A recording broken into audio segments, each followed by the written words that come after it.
Welcome back, you guys, to another episode of The Drink, which is hosting my project this month, the Brown Skin Girl Project. I am your host, Mishy, and today I have a special guest named Jude. I'm going to let her say her full name for you guys because I definitely don't want to butcher it at all. But you guys, welcome Jude, and I'm going to let her introduce herself and what her passion and her craft is.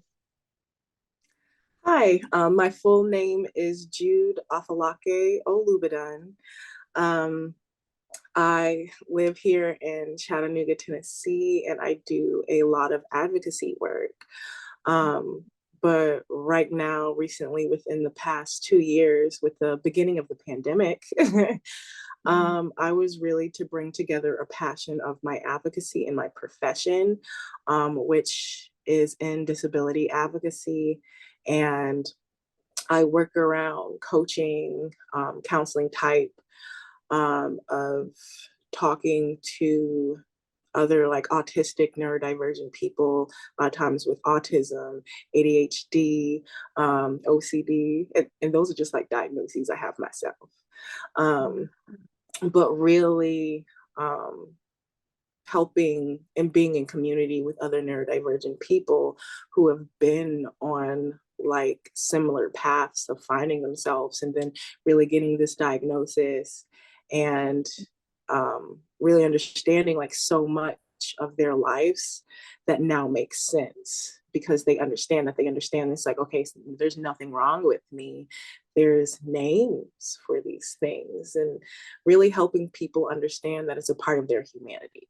Like, you don't have to pathologize your symptoms. You don't have to say, well, this is what's wrong with me. The symptom is what's wrong with me. And while I understand a lot of them can be very uncomfortable with one not having words for it, not having accommodation for it, not having understanding, other people treating you with harm because of these things. But helping people understand it's like, that's not about you, that's about them. And in your humanity, you are always deserving of that love and that love that you deserve and that care. And really helping other not only neurodivergent people themselves understand that, but their service providers as well. The people who are supposed to be helping them and helping us in healing and address a lot of the racism and like within colonialism and capitalism that comes with our healthcare system, and those who are looking and those who may not even be looking to really deconstruct that harm and move forward with change. A lot of my background is in transformative justice, and I bring transformative justice to whatever I do. And I lay that as a foundation in my work in disability advocacy and coaching other peer-to-peer support, with service provider support. And I do a lot of panels and seminars and continual educational units. That's all pretty much, though it branches out into like specific diagnoses, the overlapping neurodivergent umbrella, understanding that like people um, with like borderline personality disorder, with schizophrenia, with who are anxiety, depression, that a lot of these things, they still fall under the neurodivergent umbrella, and a lot of these things are going to be like lifelong. So instead of trying to fix somebody, more of like understanding this is how my brain is, so how do we accommodate my brain to move forward with that accommodation and towards that healing, so that I'm not struggling within my own body based off of my neurological makeup. Wow, that is amazing. Oh my word. I think you said a lot of things that I feel like when people hear these words like neurodivergent and advocacy, I think some people get very, I don't want to say nervous, but they're like, how, I don't know how to relate. I don't know how I can help. I don't know how I can advocate because they don't want to, they know it's, I don't think, I think they want to treat it as normal and they don't want to be offensive. And so I feel like, but just the way that you're talking about it, it's just giving like, this is a normal thing. And I love that you're taking it as like, no, we're gonna teach you and like have conversations about how you can handle this in your lives daily. And so for doing that. It is just so. How did you become interested in this work? I know you said that you also have I think a few of these things. Is that the reason why you became interested, or was there a certain event in your life, or what kind of pushed you to do this? It was like definitely that was a big driving factor. In 2019, I used to work like quite a few, even before the pandemic, I started remote work in sales for a number of companies. And in 2019, while working for a very prominent sales marketing company, um, making upwards of six figures, I had to quit because I had to quit in 2021, but 2019 is when I started showing these symptoms that made it very difficult. I would get selective mutism. I get muscle weakness to the point I couldn't like hold anything, involuntary muscle movements, so I like throw things or jerking, um, muscle weakness to the point I couldn't walk, blind spots in my vision to the point like I could barely see, um, tinnitus, Mm. just a lot of these symptoms that made it very like impossible to do that kind of job anymore. Mm. And not a lot of doctors having a lot of answers, like thinking it's this one thing, but it not adding up fully. So like I had to slow down, like especially since burnout became such a big word to really investigate its meaning and what it stems from. Mm. Um, this was my time to slow down because my body said I had to. And that no amount of pushing forward was going to change that. And so I had to really sit down and have that understanding for myself and what was going on with my body. And even then, I didn't get answers until like, God, 2 months ago, like 4 months ago. Yes. But Right. investigating a lot of these things, it brought me on my journey to finding myself and my children, because my daughter had been diagnosed with ADHD when she was 4, my oldest daughter. And when I asked for the assessment, they said that yes, she has ADHD, and they would say that she has autism, but her like borderline right there. But because her teacher in her own assessment said that she has friends, then she can't be autistic. And I'm just sitting there, it's like, oh, I don't know about that. That doesn't sound right. Like, Oh, mm. has friends? That's the deciding factor. How many I factors? Interesting. But to get assessment is very inaccessible. Like it's expensive, like $2,500 sometimes per assessment, and a lot of insurances don't cover it. So, like me trying to just like let's do this again, or even getting a second opinion, it's like I can't afford that. So just having to quote unquote be grateful for the ADHD diagnosis, and so later on when I tried to get my own ADHD and autism assessment because stuff was like lining up. I remember I was trying to get a job back in programming after because I went to school for computer science. Oh, wow. Um, and so trying to get a job back into like programming type stuff, but I hated it. Like I was very bad. I'm very bad at math to this day. And I understood I had dyscalculia. So I was looking into like how can I get accommodation for dyscalculia to help me do programming. And a lot of the Mm. information I was getting was from this site called attitude.com, ADDatude.com. Mm. And I was like, why is it coming from this website? Why are there so many resources coming from this ADD, ADHD website? And so that's when I started going through and it's like, oh, look at that. Like that Leonardo DiCaprio meme where he's pointing at the screen. It's like, oh my gosh, that's me. And so they do a lot of webinars and seminars. And then I was watching one that talked about the overlap between ADHD and autism. You might have both. And I was like, I'll just watch this because I know my daughter has both. And then I was sitting there like, look at that. That's me too. Oh my God. Like it was a lot of eye-opening stuff. And I went to go get my own ADHD and autism assessment. Mm-hmm. And it went along the same lines. I was like, yeah, you have ADHD, but they wouldn't even give me the autism assessment.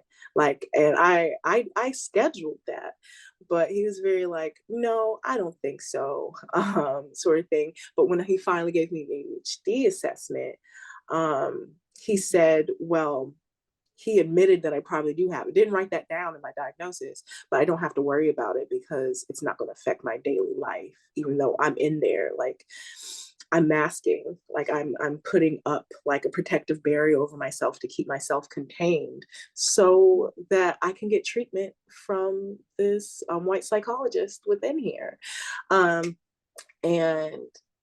pretty much he said that I couldn't be autistic because I had been married before. I'm getting divorced because I had kids. Um, I'm sorry, we can't conceive, we can't have sex, because I did a lot of advocacy work.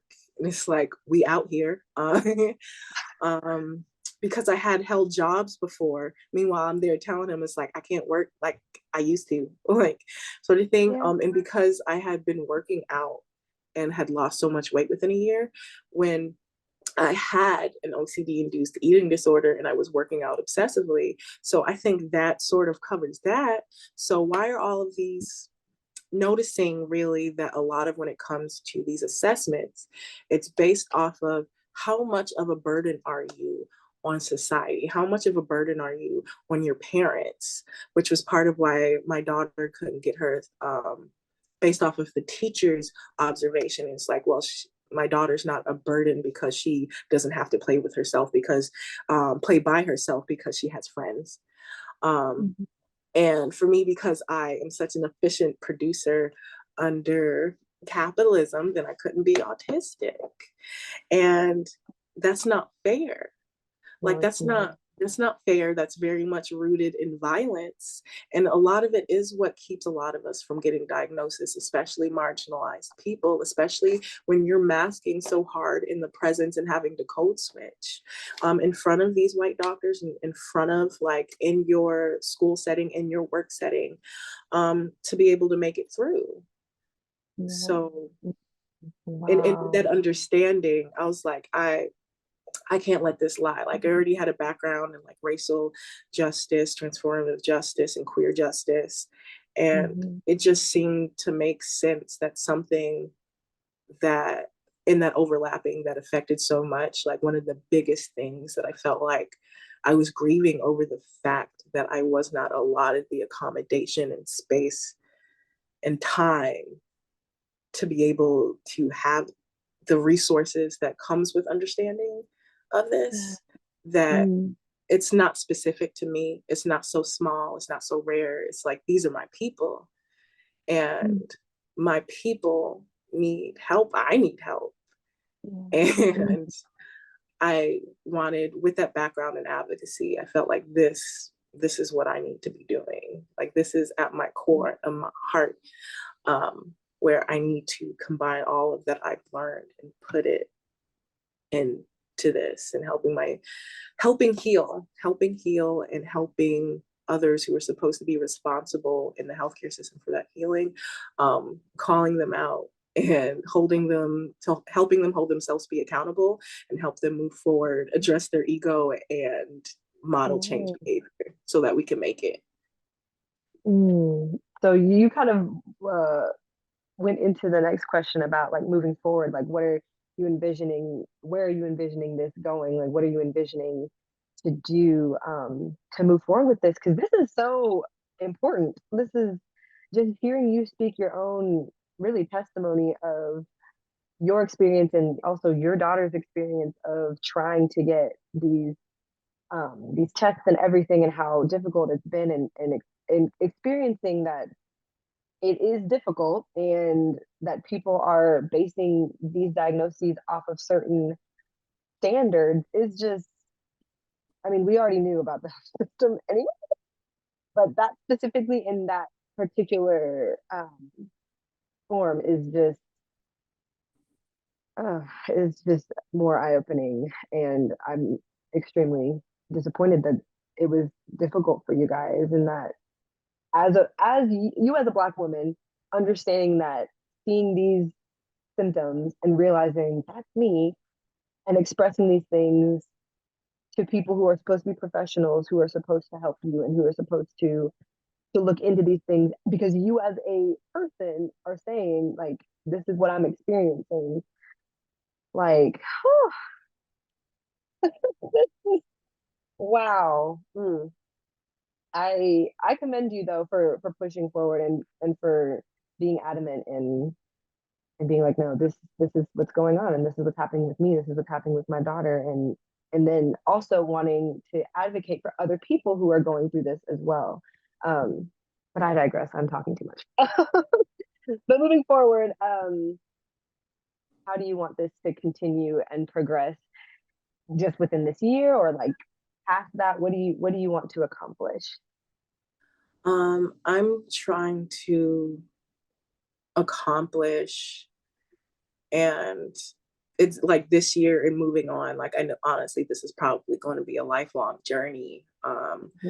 But to bring at the foundation of not only like our healthcare system, but in society is making sure that it is rooted in not robbing each other of their humanity. Like, Mm, I feel like so much of what the reason why we don't know a lot of ourselves, and a lot of times we think we do, and it's like, I know this about myself, and I know I'm Black. I know I like my favorite color. I know I like hanging out with my friends. Um, mm, I know I'm a parent, but a lot of it is the understanding of what we have that's dependent on other people and mm, other people's expectations of us or what they need from us or what we believe that we need to do for other people so that they'll like us, so that they'll love us. Um, mhm, and a lot of it is because that's what we've learned. We've learned that you need to make other people happy, um, mhm, so that you do fit in, so that you aren't ostracized, so that you are doing right, so that you are happy. Um, but that doesn't really give a lot of room and the tools to be able to introspect who you are, to be able to reflect on it's like, mm, well, who am I when I'm not trying to make other people happy?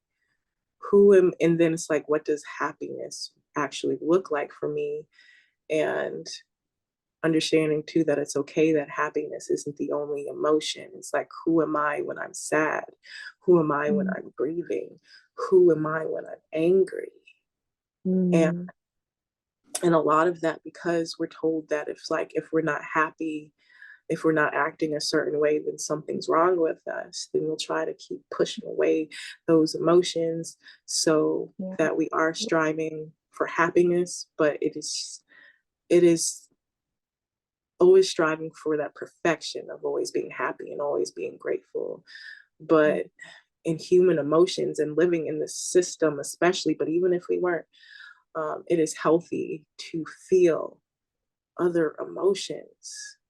It is okay to feel, it is normal and healthy to feel sadness and anger, and anguish and pain, and to grieve and to keep yeah, trying to push those emotions away will do nothing but create the stress that a lot of these conditions come from, that a lot of our diagnoses come from. They're actually very much stress induced. They're from mm, growing up in these adverse conditions, even in pregnancy.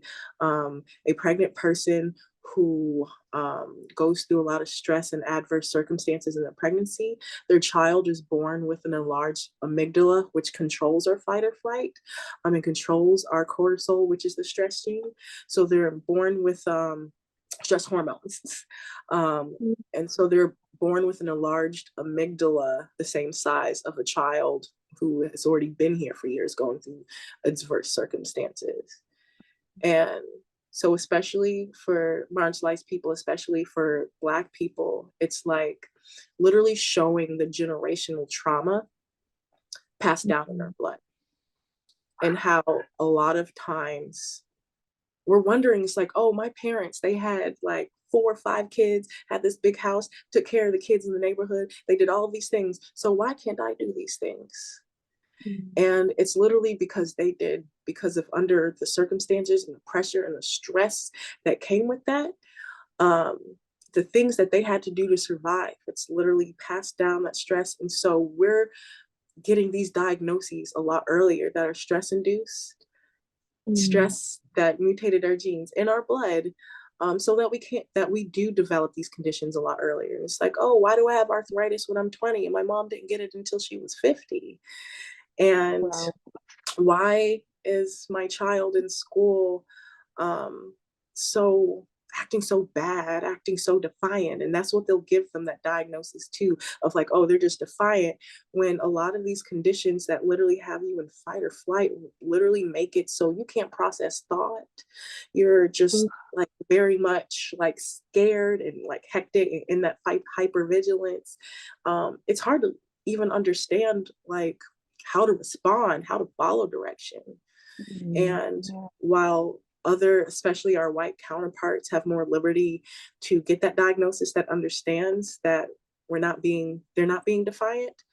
Um, for us, we don't get that. For us, we don't get genome testing that a lot of these quote unquote rare conditions. It's like, well, my people who are marginalized, who can't afford that level of healthcare to get that testing, um, how would you know it's so rare when a lot of us most likely do have these things, because we have the most stress, because the generational trauma that we've passed down? It's like, who's gone through more generational trauma than the people um, who stayed in bondage, who it's considered okay to treat us this way?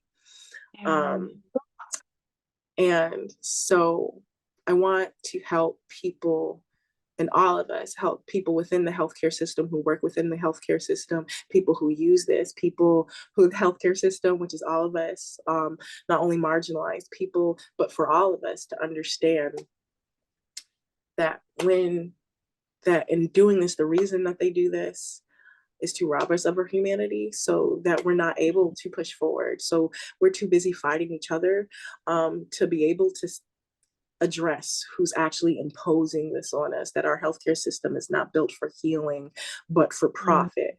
That with the cost of living, we only have the capacity to make enough money for gas to get home and get to work and back. And so not being able to have enough money to know where your next meal is going to come from, that's stressful. Not having enough food to eat, that's not powering your body or your brain or your nervous system. And having to worry about your children in school. Are they going to suffer from another shooting? Are they going to get the accommodation that they need? Are they getting enough time or space? And it's like that, that's also debilitating and disability inducing. And it's very much aware for others, but it's not aware for ourselves. And thinking that there's something wrong with us, or our healthcare providers think there's something wrong with us. And it's like, no, this is a very perfect response for living under these adverse circumstances. And so instead of treating us like toys that need to be fixed so that we play in the way that and work in the way that you want us to listen to us. Nobody knows us better than ourselves, even in trying to find that understanding of what's been robbed from us. You talking to us like an hour a month is not gonna, it's not really gonna, you don't know me. You don't know the trauma that's been pent up, that you've put, that it's taking me, myself, a lifelong journey to pull it out. So 1 hour long session once a month, maybe twice a month, you're not going to be able to know what's best for us either, especially if you're not looking to actually like who we are instead of like what you want us to be.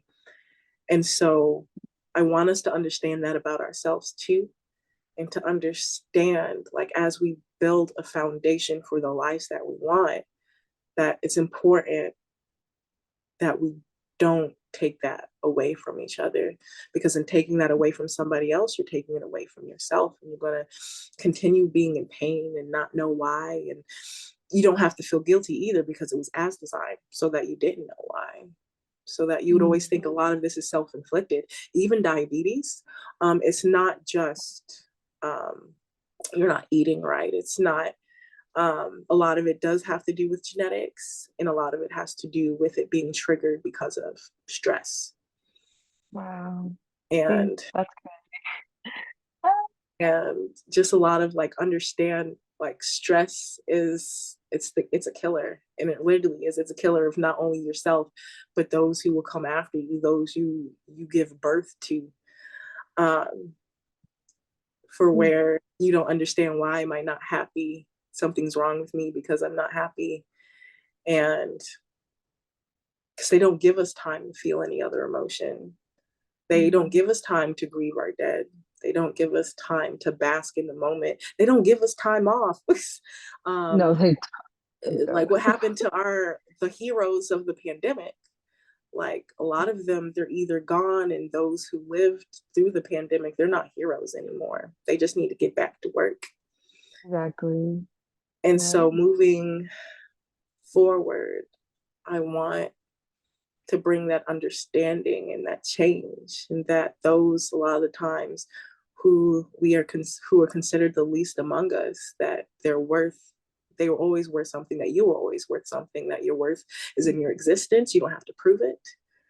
Your worth is not in how much you're able to produce under capitalism. It's not how much that you do what your parents told you to do, what your boss told you to do, what your teachers told you to do.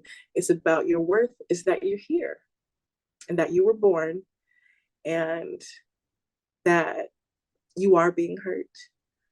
The people around you are being hurt, and you always deserve the things that have been stolen from you. You've deserved rest. There's productivity in rest. You deserved space and time and graciousness and a love that you deserve, not a love that's imposed upon you, but a love that is specific for you, that, Mm-hmm. and you don't deserve any less than that. And especially in knowing yourself and understanding who you are outside of what other people told you who you are, lied to you about who you are, the lies that you believe because other people lied to you. And Right. so in wanting all of us to have that understanding, I want us to build on that so that we're not forgetting one another. Because even in a lot of movement groups, I feel like we mirror a lot of the harm that we're fighting against, because we Mm-hmm. think that life is like black or white, good or bad, and that it's not the spectrum of, if you're building something that you want in response to oppression, that it doesn't have to be, it's not, doesn't have to be the direct opposite, because we don't exist as just like one thing or another. Mm-hmm. So our Yeah. reactions don't have to be just one or the other, that it's to Right. be able to build is to be able to build together, and to not leave behind those you don't consider of worth because they don't have the accommodation, or you don't have the understanding because you don't have their lived experience. Mm. um so to not forget each other, if they're that everybody's deserving of communication, and if they don't communicate in the way that you do, then understanding, bringing forth the accommodation for that communication so that you can hear them, and you're not just preaching to them about what's best for them, because nobody knows themselves more than themselves. Mm-hmm. um, so that we are building a foundation that addresses all of us, that brings all of us up, so that part of the system cannot be used against us. Because any part of it that continues to stand in harm, then it's always there to hurt you. And if you are to listen to each other about the pain that the accommodation that they need, and for themselves, you might learn that you actually need that too. And it's like, oh, that sounds like a diagnosis I might actually have. Oh, it's like, in you saying that you need this, it's like, I think that's very beneficial for myself, for my family, for the people around me. And to create a Mm-hmm. base off of that in like healthcare, in advocacy and organizing, in our families, with our communities, in our relationships. So also that we understand that for the sake of relationship, for the sake of community, that you don't have to stay somewhere if you're being harmed. Yeah. That Ooh. you're able to move on, and with that love, understanding that love that you deserve and that you deserve nothing less, that even if somebody says that they love you, even if it's like, that's not the love that's for you. If you're undergoing harm for the sake of relationship, for the sake of community, whether romantic or not, it's like, it's time to go and you don't have to feel bad about that. Mm-hmm. And so that we don't stay in the harm that we're used to, and so that we're not also inflicting the harm that we're used to, that we're told was love, that we're told is healthy, that we were told the other way. Because there was always another way to build this country. There was always another way to build our healthcare system. There was always another way to not rob us of community. So there's always another way for us to build and to be together and to release what no longer serves us and to build towards what does serve us and does serve each other, that does serve our children, that does serve our families, that does serve those we wouldn't even think, because we don't live in that manner, or we didn't have the words to understand that we have these things, that we undergoing these things, or that other people have these things, and how to help them, like building a base foundation that actually is healthy and accommodating to build on, so that none of us are left out in liberation. It's perfect. Yes. So you already answered like the last few. We're almost out of time. So I really, really quickly, because you really already kind of went through tons of wisdom that we can all just take in. But very quickly, could you tell us 3 random facts about yourself? Yes. Okay. So I have, one of my diagnoses is called synesthesia. And so that's when you have one sense that stimulates another that usually one would not really think of. And so really me with like these really bright neon colors like you'd see in like roller skating rinks or laser tag, and certain music like with synthesizers and muted French horns, organs, and stuff like that. It brings about like literally the feeling of euphoria for me. So like literally I sing these things and I'll start crying. And just out of happiness, it's just like, yes, oh my gosh, I love these things. Why are you crying at laser tag? It's like, I'm happy. I'm so happy. Okay. Fact number 2, I am the chief decolonizing officer of the autistic-led nonprofit Neuroclastic. We're all pretty sure I'm the first person with that title ever. Love it.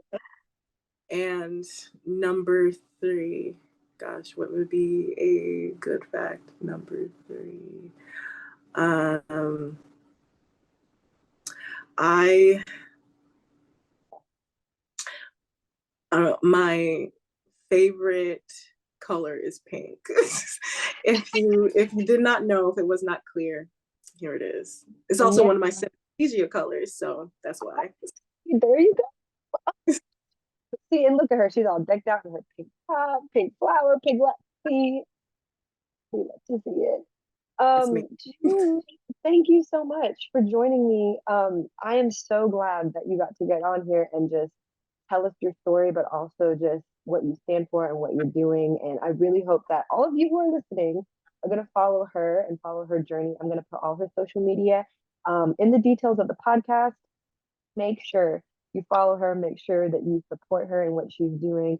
Me and her are definitely going to connect when I get back home, because I think this is really important. And I just would love to get to know you more, get to know how we can help, how we can just push this forward. And so thank you so much for joining the Brown Skin Girl Project, everyone. And I will see you guys on the next episode.